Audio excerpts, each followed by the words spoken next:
والحمد لله القرعه كانت مميزه. اعتقد كل الفرق تخشى نادي الزمالك لان هو حامل اللقب. الكره العرضيه الخطيره، استلام خطره جدا. القرعه اوقعت نادي الزمالك مع فريق شتيرنبوش.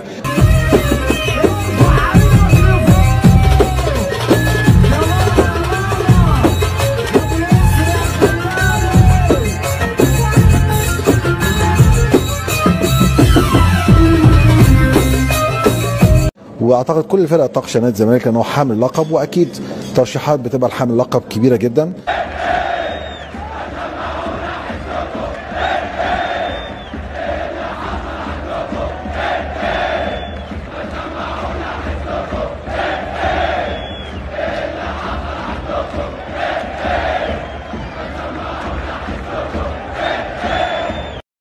اتمنى التوفيق لنادي الزمالك واتمنى التوفيق للاهلي في الشامبيونز ليج، ونلعب بعض في السوبر، وان شاء الله برضو نادي الزمالك يكسب.